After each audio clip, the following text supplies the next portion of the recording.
What's going on YouTube? It's your friend Anonymous Bosk coming back at you with another video. Back from the dead!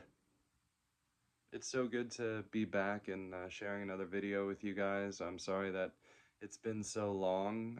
Your boy Boske is a college man now, so I'm studying psychology and I'm looking to kind of further, you know, step towards a career and having a self-sustaining life, but also, just further my knowledge and better myself as a person.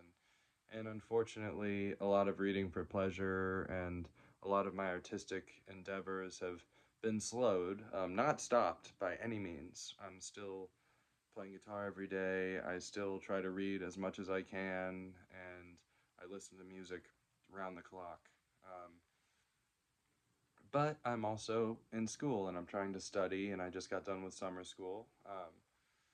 But anyways, the purpose of this video is my bedside stack of books. My room is so inundated with books and records and stereo stuff and music stuff that I can't hardly cram one more thing in here. I love being surrounded by my things, but at a certain point, you're just drowning in your stuff. But I want to, when I wake up in the morning and I look down, I see two stacks of books right at the side of my bed. Partially because I have nowhere else to put them, and partially because I want them close to me. And so I want to show you guys the books from these stacks. So we're gonna go ahead and start out. The first book I'm gonna show you is The Dungeon. The Dungeon. This is volume 1. We've got sort of a red caped figure here. Dungeon. It's Philip Jose Farmer's The Dungeon. So the stories are actually not written by him. I didn't know until like I kind of got home and looked at it further, and I was like, oh, Farmer's The Dungeon. I was like, okay, so that implies that maybe he came up with the idea, but that's okay. I'm very intrigued by these covers, and yeah, I just love the imagery, and it's sort of embossed, like it's coming off of it's got texture coming off of the cover itself. I just love that. This is a Bantam fantasy book. The title of it is The Black Tower. It's The Dungeon Book 1, specifically Philip Jose Farmer's The Dungeon Book 1, by Richard A. Lupoff, Lupoff, Lupoff. And let's see when this one was published. So, the Bantam Spectra book from August of 1988. And the copyright is 1988, and we've got a 0 on the number line. So this is a first edition. The Dungeon, Volume 1. And while I was at that same bookstore, I looked a couple books over, and guess what I found? Dungeon Volume 2. This time we've got sort of a robed figure in like an emerald green. Looks like, maybe does he have a sword? We've got here like in the water, and out of the water we've got these tendrils and tentacles kind of coming up. I was really intrigued by this cover. I liked this one just as much as the first one. It's also embossed. Dungeon, there goes the back. So this one, it's for a woman named Barbara Block. It says right there on the first page. It has a 0 on the number line from February 1989, and the copyright's 1989. And this one is called The Dark Abyss by Bruce Coville. So The Dungeon, Volume 2, Dark Abyss. Bruce Coville. Doesn't say his name on the front cover. That's kind of interesting, but I was really stoked to get those dungeons, and I'm excited to look into those. The next one I got for you guys is by Jack L. Chalker. It's called Soul Rider, Book 1. What do we have here? Some wild figures in this kind of alien looking landscape. Soul Rider. Intrigued. It intrigued me. In fact, it intrigued me so much that I read it. And I just love Jack Chalker's style. He will take a person who's a normal human, and throughout the story, they may grow an extra limb, they may transform into a beast, or they may transform into a monster, an animal, or a mixture, or they may change genders. Like, he explores so many cool concepts. And in this one, it's called Spirits of Flux and Anchor. You can see that right here. And so the anchors are kind of like these little pocket lands, and the flux is sort of this in between world that sort of exists in this realm that's, you know, that there's like wizards and there's these people called stringers who are like hold a lot of sway in the flux, and there's all these different creatures, and like the anchors are kind of like our regular worlds where like regular people are, and then in the flux it's like all these crazy things happen. There's sort of a religious undertone to it, and a soul rider is kind of like the altered beast, like it kind of invades into your body and soul, but it doesn't like take you over or control you in any way. It just kind of rides with your soul. So the main character of this, early on in the book, a soul rider leaps into her soul, and we get to see her character development, her develop in this crazy, strange world. And yeah, Soul Rider. This was such a good book. I really enjoyed this a lot. And that same day, when I was at the bookstore, same place I got the Dungeons, I found this one too. Check it out. Soul Rider Book 2.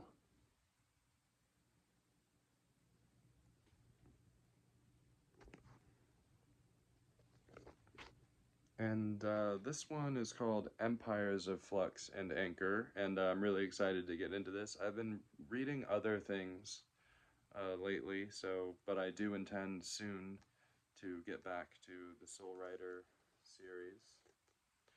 The first one was 1984, copyright and published 1984. It's a first print from March of 1984, and this one is a tour book, and it is copyright 1984 as well.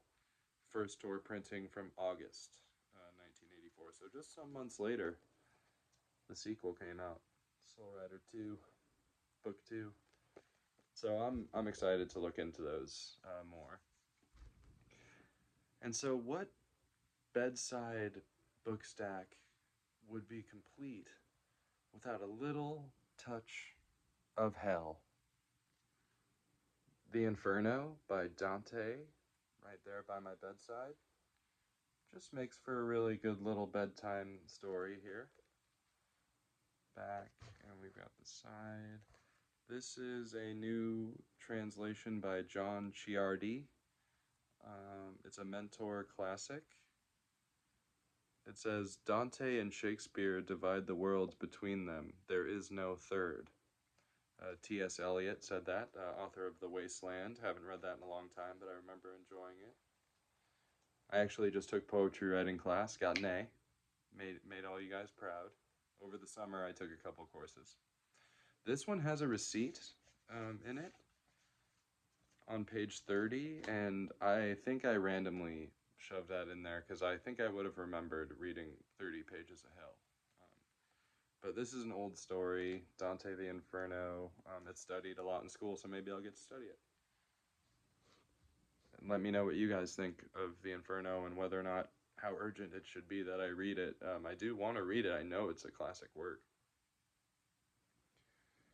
Next up, we've got a author that I've never heard of before until recently when I picked these books up, called H. Rider Haggard, and the title of this book is called She. H. Rider Haggard.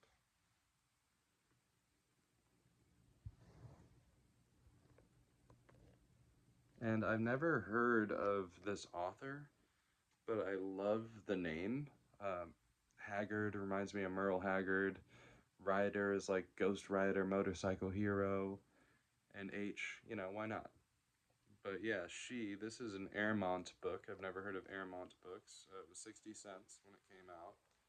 Let's take a look and see when this was.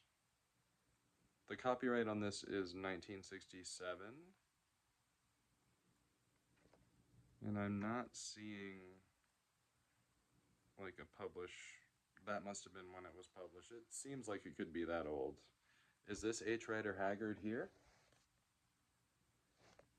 I don't know. Let me know. She. And then, as has been the case with a lot of these books, I keep on picking up the sequel. H. Rider Haggard, Aisha, what is it? The Return of She. Look at that cover. So cool. We've got these two kind of, um, you know, wraith-like kind of evil-looking figures dumping this guy into like the fires of Mount Doom, and that could be Aisha there with the flowing kind of cape in white. So beautiful. I love this cover. It's a Del Rey book.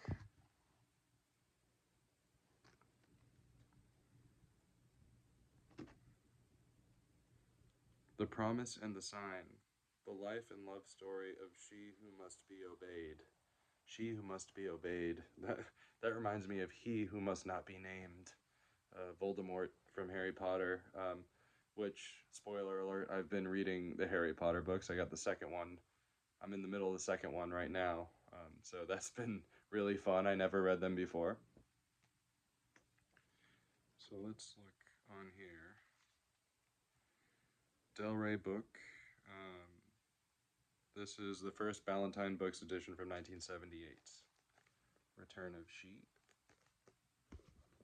And I've got one more by H. Rider. It is called Morning Star.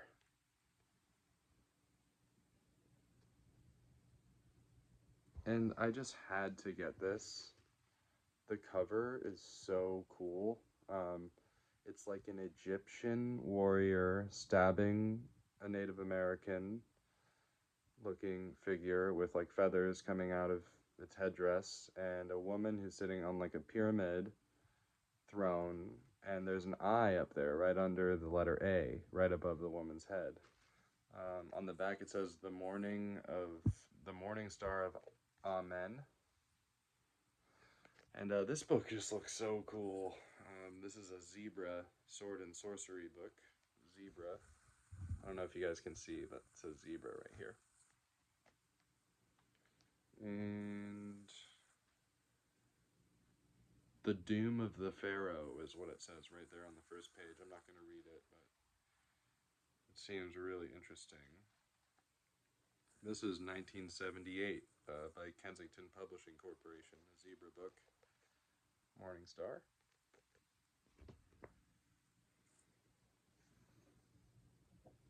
And the next one, oh, I forgot there was another Jack L. Chalker book, Demons of the Dancing Gods.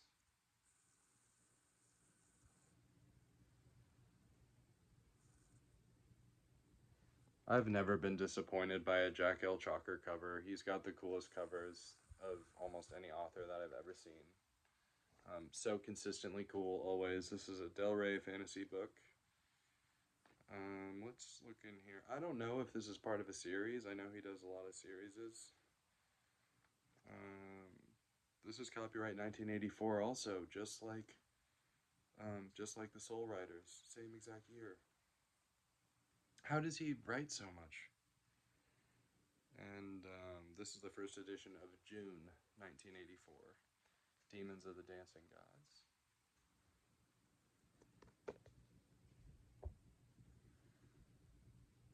All right, next up we got an Agatha Christie, Appointment with Death, featuring Hercule Poirot. Appointment with Death. Look at all these clues. It's like a maze and a syringe, a gun, a note, a skeleton.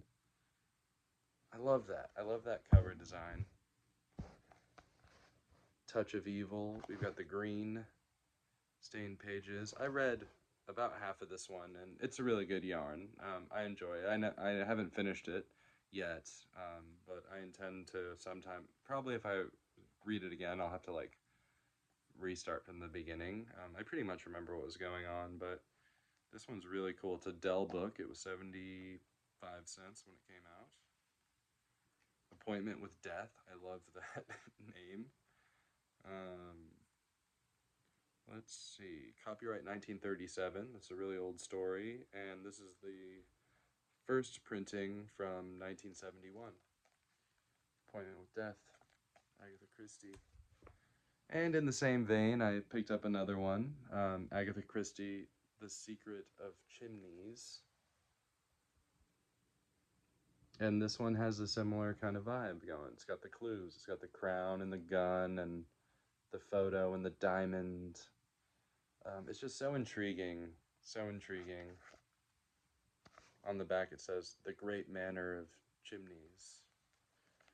And we've got the green stained pages again, which a lot of Dell books have that, and I love it. This one's copyright 1925, so this is another old story, and this one came out in June 1975.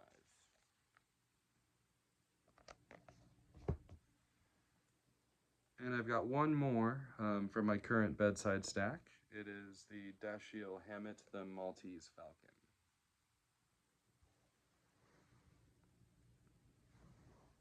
This book is really good. I read this one, and it stayed in my bedside stack. I just put it back when I was done with it. I love the movie with Humphrey Bogart. It's got the hard boil, kind of reminds me a little of like Mike Hammer, Mickey Spillane kind of deal. We've got the femme fatale.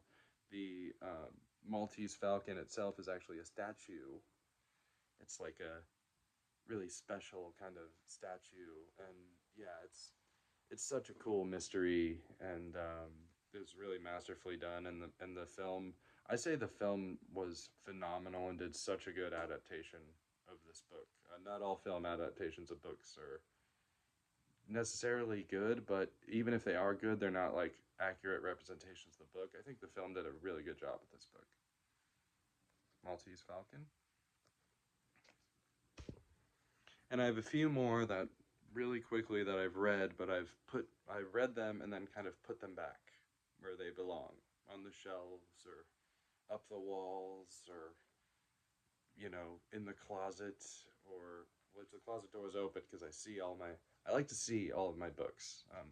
I figure if you're gonna put a book under the bed, or if you're gonna put a book inside like a cupboard or something, it just doesn't make sense to me. But I'm gonna do these really quickly. So the first one's going to be Jewel in the Skull, Michael Moorcock. There goes Dorian Hawkmoon there. This is a Daw book.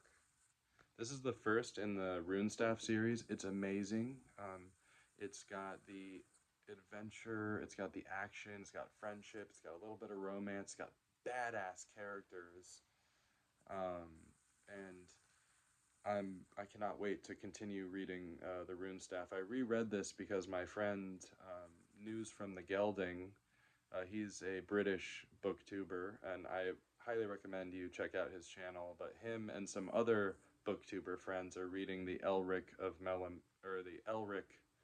saga, which is also by Michael Moorcock. So I wanted to kind of wet my whistle with Moorcock because I ordered the first 3 Elric books and they're coming, and I can't wait to read those, and hopefully I can read them along with them. So that's exciting. So there it goes. The next one I read recently is another Michael Moorcock, because like I said, I'm trying to get Moorcock in my life.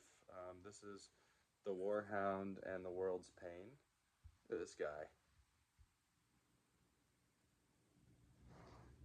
This was an absolutely brilliant story. It's very similar to, it's the same author, and but Lucifer himself is a character in this story, and it's basically set around the Crusade times, and a warrior who's kind of confused, morally kind of confused warrior kind of stumbles upon this abandoned castle that has all the provisions he needs, and he meets a woman there who he falls in love with, and then her master turns out to be Lucifer, who sends him on this quest to find the cure for the world's pain because Lucifer wants to get back in God's good graces. So, great story, awesome book. I recommend if you see this, check it out. And one more I'm going to tell you guys about real quick before my phone runs out of space and cuts me off. Stormwinds, Iris Johansson. Look at that. Beautiful. Stormwinds is a historical romance novel. It's pretty hefty. It's part of a series, but each book in the series I read can be read as standalones.